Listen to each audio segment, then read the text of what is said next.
the trauma and shame and guilt and negative feelings, they go together. Why is that? Why is it that people like you and I who suffer through things, who've been through difficult times, or might still be living the things that are changing our lives every single day, why is it that we get to experience those feelings of guilt and shame and just feeling overwhelmed and like nothing's going right for us, feeling with struggle every single day? It's tough sometimes, my friend. And yet we know deep inside that we deserve to feel better, that we deserve to move towards healing, to have a greater sense of just connection to our true self, to let that out, to be happier, to feel like we live a happier life, a life that is filled with more joy and hope and connectedness and feeling like we deserve. We want to have more of that, isn't it? That's what you deserve, my friend. After everything that you have been through, and listen, I don't know you, but I know that you're here because you or someone you love, you've been through things. And I'm here to honor your journey, to honor where you've been, to where you're at right now, and where you want to be in your life.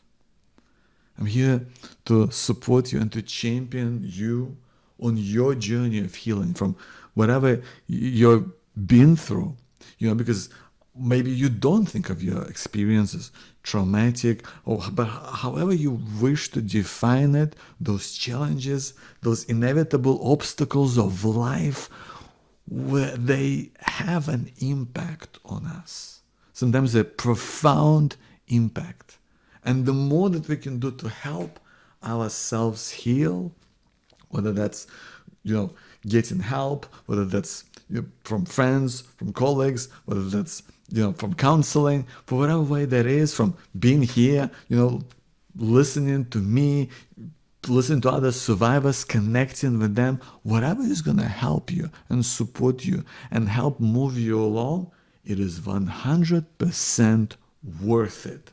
Because no one, and I will repeat, no one is more invested in your happiness, in your well-being, and your way of life than you are yourself. So I champion you for being here, for watching this, for listening to different perspectives, right?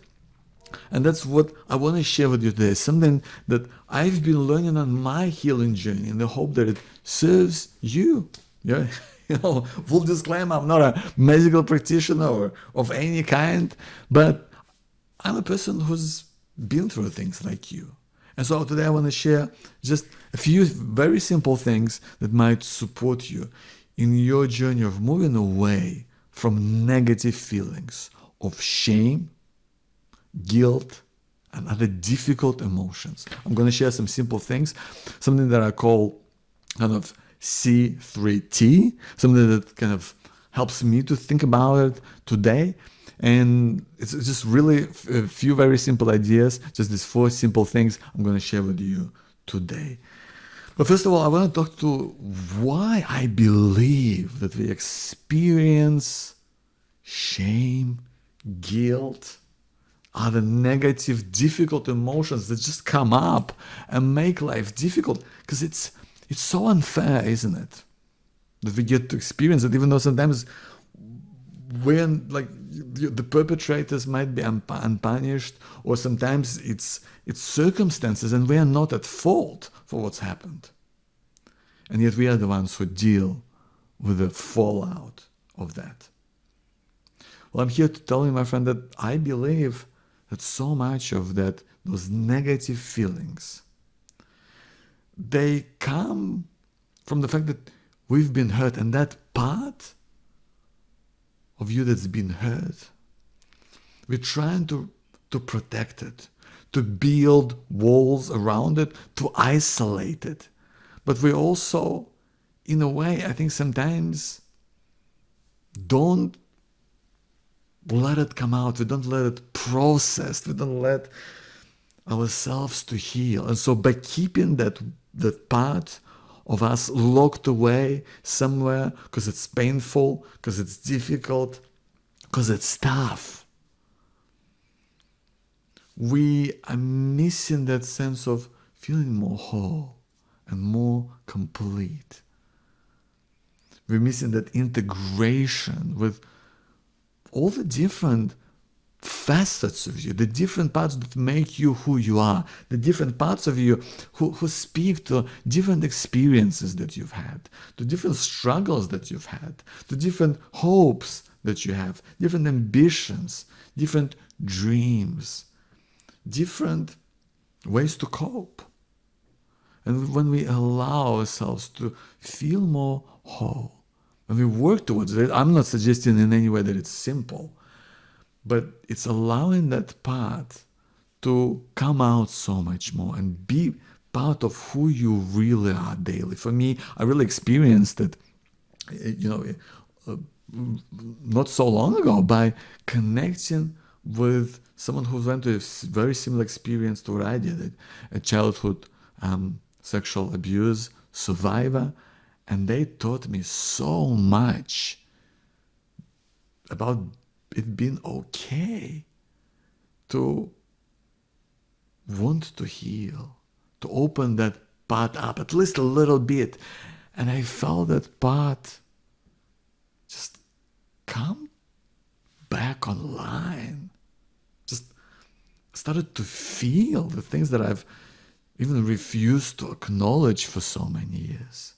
And I'm still on that journey, so I'm not suggesting that it's easy, but even beginning and taking that first step on those journey was absolutely transformative for me, because it made me realize what I've been feeling and the impact that it's had on my life.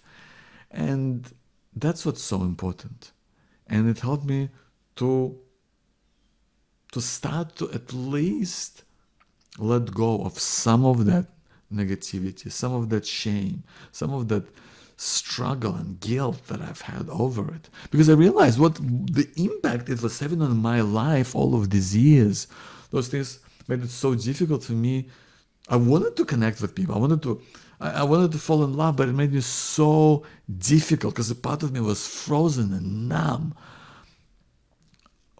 For so many years of my life, when I was a teenager, I couldn't have sex. I was afraid of being alone and miserable for the rest of my life. I put up with really just crappy relationships that I should never have allowed myself to be part of. I had zero expectations or good positive expectations.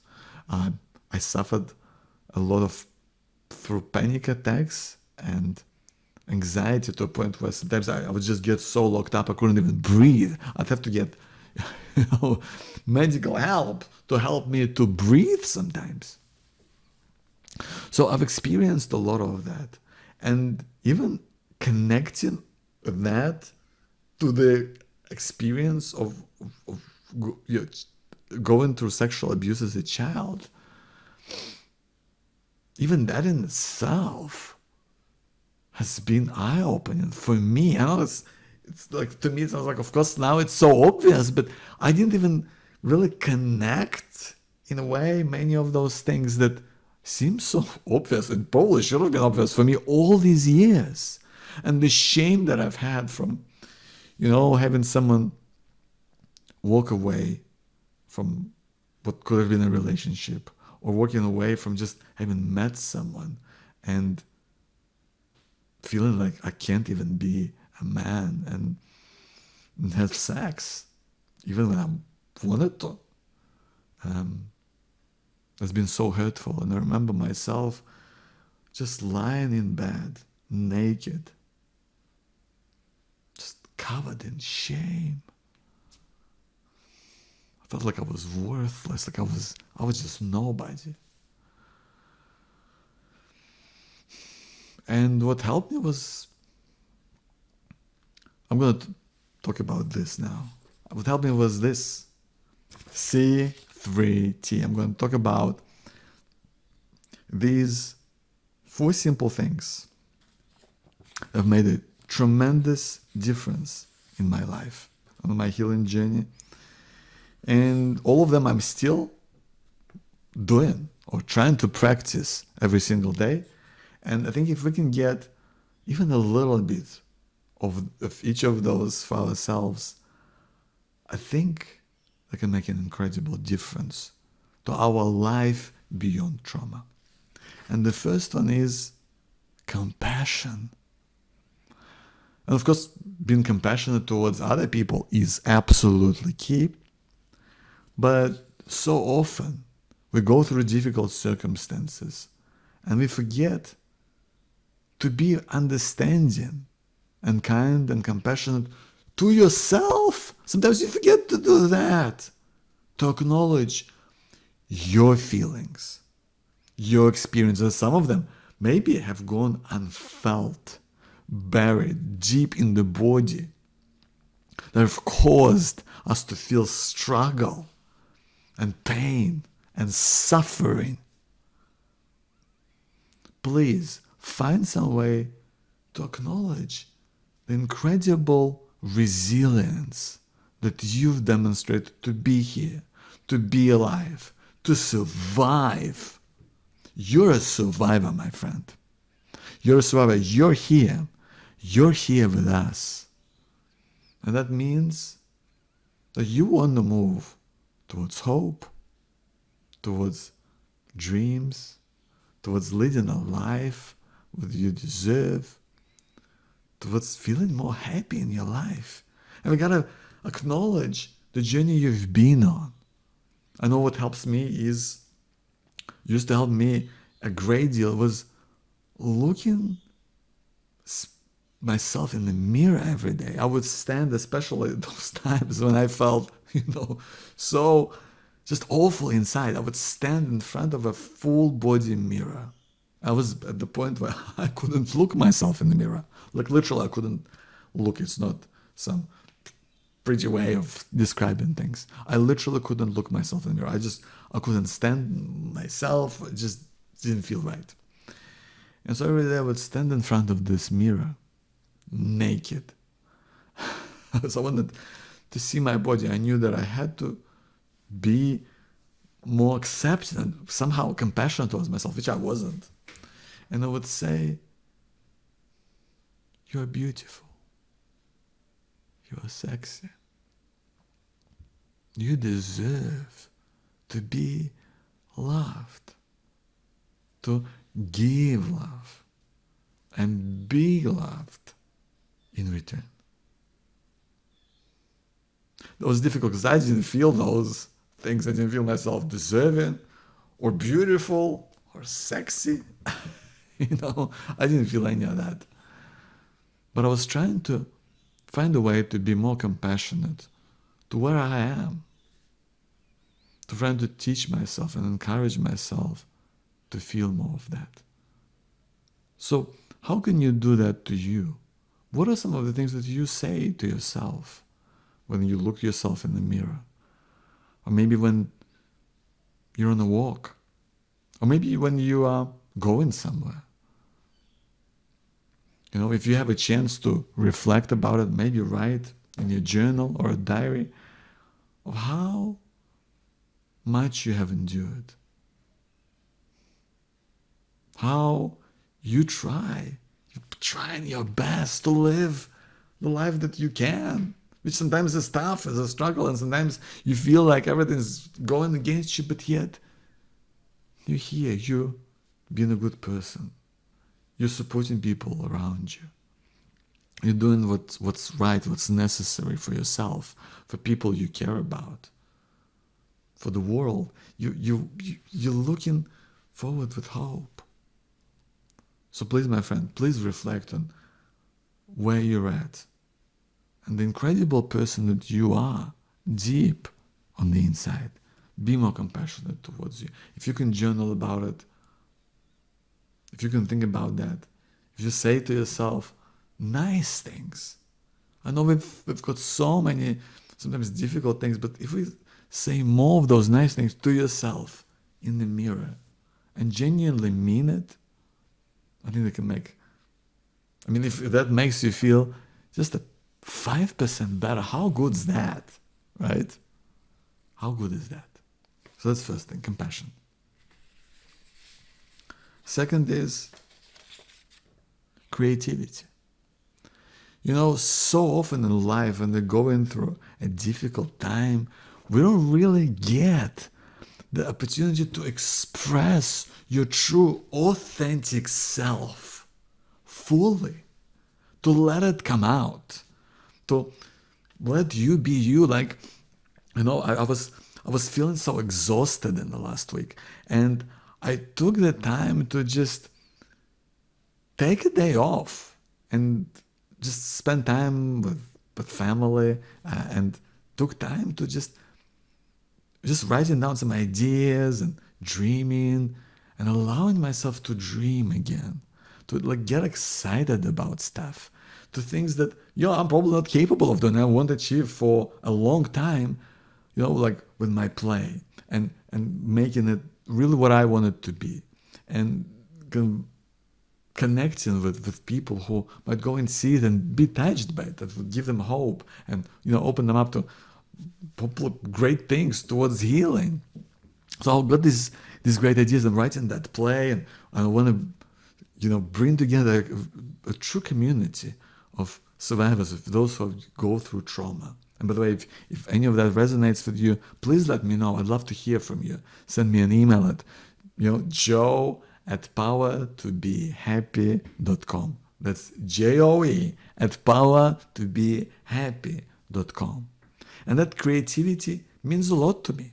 And sometimes creativity is just, you know, I'm not suggesting that you have to be writing books or plays or whatever. I don't know what creative means for you, but I'd love for you to decide what's the one thing that you can be creative in. You know, something that makes you feel creative. You know, for me, sometimes being creative is putting a new twist on a dish that I'm making for lunch or for dinner. You know, it makes me feel like, oh, cool, I'm throwing stuff together. I don't know how it's gonna go, but it makes me feel good. Like, what is that for you?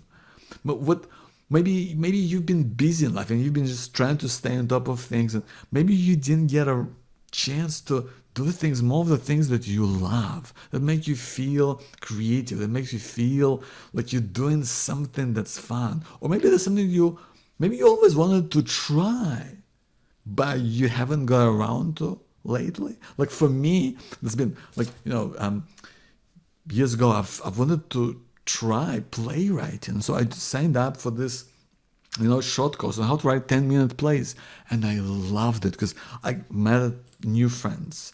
I was doing cool new work. We were putting these nights in the theater where there would be, you know, 3 or 4 or 5 of these, you know, 10-minute plays, and you're working with actors and, you know, and all this sort of stuff. And there's people in the audience. It was so much fun. I loved it.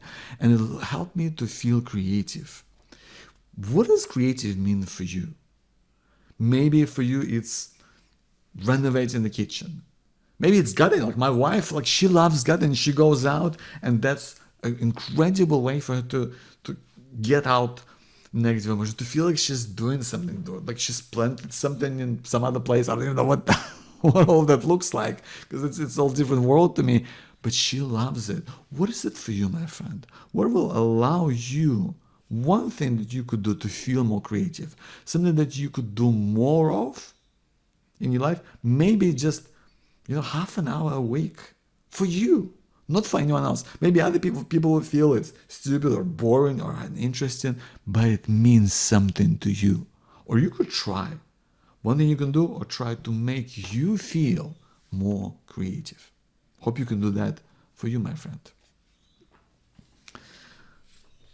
Third simple idea is connectedness. I think it's so vital for us to experience that depth of connection with someone or with people in our lives, whether that's your family, whether that's your partner, whether that's your kids, whether that's a friend, whether that's someone you work with, whether it's someone in your community. I don't know what that is for you, but that connectedness, I think it comes from just simple things like spending more time together or acknowledging someone, giving them credit for something, showing you appreciate them. Because isn't it true that so many of us don't feel appreciated or loved? Even if you may be, and sometimes you know that intellectually, but how often does someone just, ring you up and just say, you know what, listen, I just love having you in my life. I just want to say, you're a great person, and you mean the world to me. Or when do you get a text where someone says, listen, I know you're going through a lot, just here to say I'm thinking of you. Those little things make us feel more appreciated, make us feel more loved. And they make the other person feel good, but they also make you feel good because you've done something for you positive. Because you're not only doing it for them, you're really doing it for you. And helps us to feel the greater depth of connection. So I'm not talking about some life-changing thing, but is there one person in your life that you can acknowledge, that you can show gratitude or love or appreciation or respect towards? Just one simple thing. Maybe send them an email or text or let them know, because people care about that so much. It makes such a difference. I've noticed it with some of the people I've done in my life, and they've just really responded to it. It made me feel better as well. So hope there's something like that. I'd like to challenge you, one person today that you can just email or text or call and just show you care in whatever way that means for you.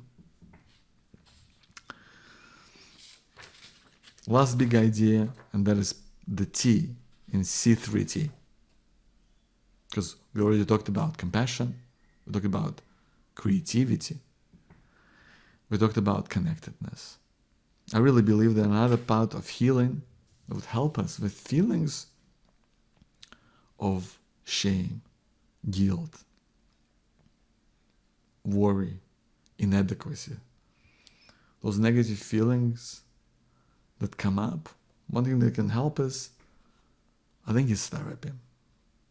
And it's something that I've turned away from for most of my life, but having started it recently, I've started recently doing EMDR. I think I'm not suggesting that's something that works for other people. I'm just thinking it was the right thing for me at the time, and finding the right person who I really connected with and hugely respect was really helping me through it.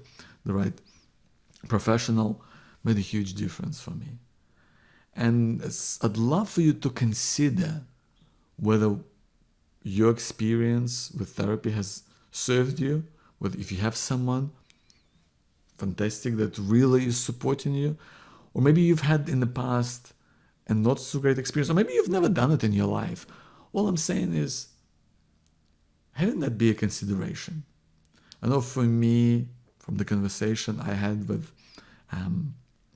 the person who's been through significant trauma, they kind of opened this idea to therapy. I didn't really connect with it at the time because I wasn't ready, but I started to think about it. And for a couple of months, until I was ready to try it out, I've done the research over that time, thought about it, and that's all I'm asking you to do. Is just consider whether this is something that could help you along, something that you want to research around. Talk to people, get opinions, so that you can decide whether this maybe a different approach you want to try, or maybe you want to find a different person, or whatever what might work for you. I think it's so important to consider therapy as something that might help you heal.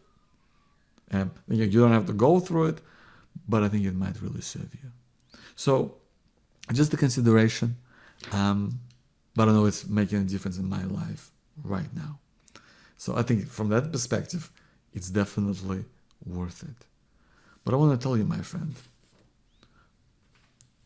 that I hope with these simple ideas, with C3T, can help us to move away from some of those difficult feelings that you don't want to have in your life as much. We want to move away from shame and guilt.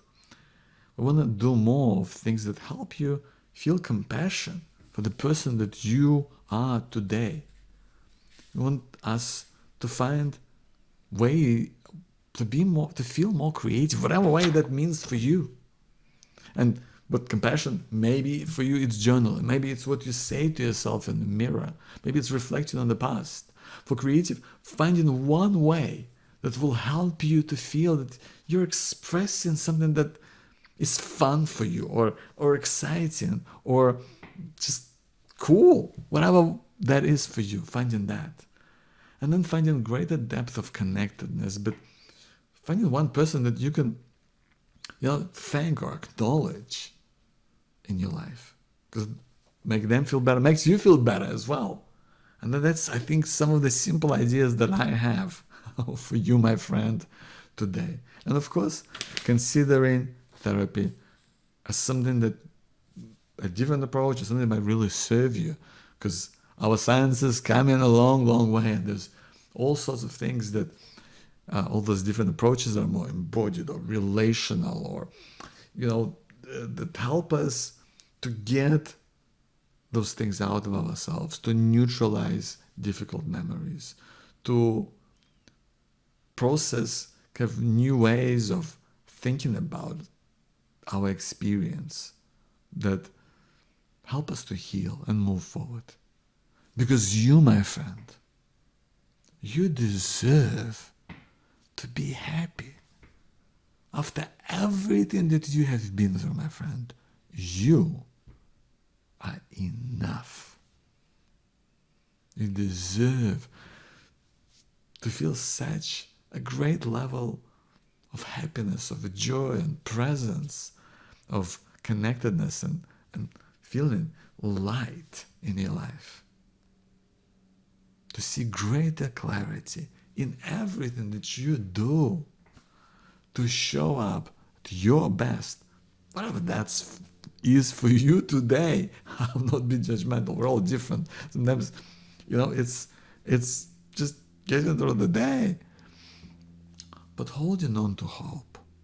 Holding on to hope, no matter how crazy or messy life gets sometimes, and the difficulties that we experience sometimes. Holding on to hope that things can and do change for the better. My name is Joe Bakhmutsky. I'm the author of Finding Hope in Times of Uncertainty, a guide to thriving in a challenging world of today. And I'm also a coach, helping people figure out what's really right for them right now, how to get there faster. And I believe that we are all capable of so much more than we think, in our ability to give our best.